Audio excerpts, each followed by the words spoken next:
So the tree exists as 10 spheres and 22 paths connecting those spheres.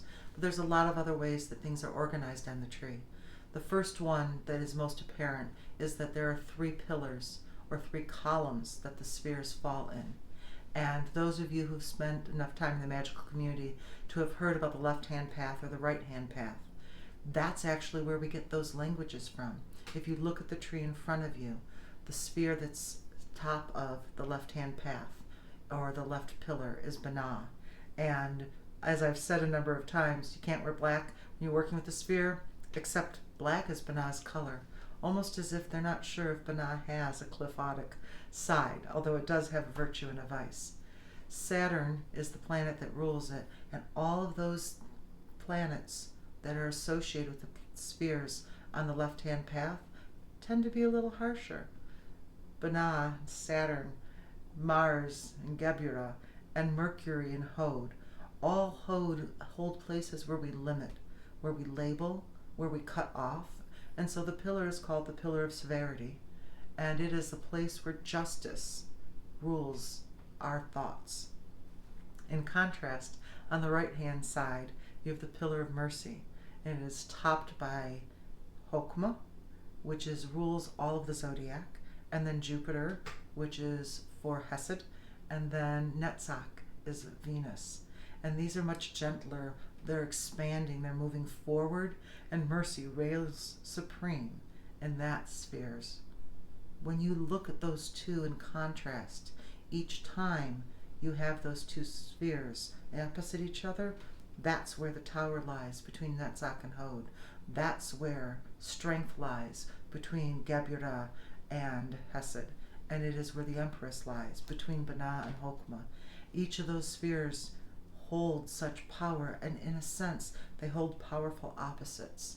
Because the pillar of mercy was created in the outthrust of the masculine side, and the pillar of severity was created in the confining, the 3 of Binah. The first time you can define a space is with those 3 points.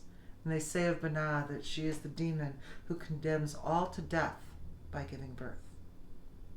Those 2 pillars hold all that we have in human and beyond of the differences between the outthrust and the hope and the severity. You have knowledge on one side and wisdom on the other, because knowledge is to look forward and wisdom is to look back. To balance those 2 pillars, there is a middle pillar, and the middle path is the one that holds the balance. It is Yesod, where with the moon we have the astral plane, and then Tiphareth, that point of balance, the center pillar of the sun and the center sphere. Tiphareth is ruled by the sun, the center of our galaxy, or solar system, the center of our solar system, and that Tiphareth holds all balances. Farther up from that, we have to reach beyond the abyss and come to Kether. And Kether is that one point where we see the face of God, but only half of his face do we see.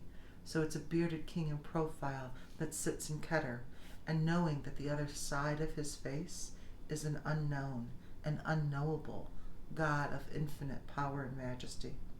Now some people place an 11th sphere on the tree, and it's called Daath, and that lies in the abyss, still on the central pillar, but not able to be reached by any way, because it has no day and it has no number, it has no planet. And yet all of us who cross into the dark night of the soul have probably touched Daath. And many say that that's the location of the Akashic Records, where all the wisdom of all the ages are stored. However you find your own Akashic Records, I would suggest you may discover that being balanced and walking the middle pillar path is the safest way for you to navigate that dark abyss. In addition, the middle pillar also refers to a working that brings energy that I'll discuss in another video. Or you can look it up. Israeli Regarde wrote a number of books, all of them titled Middle Pillar, and you might want to look at any of those versions. I think I've got 4 different ones. I'll talk to you later. For more information, find my website, tarotjane.com, or find me on Facebook, Tarot Jane, or Traveling the Tree with Jane Pierce.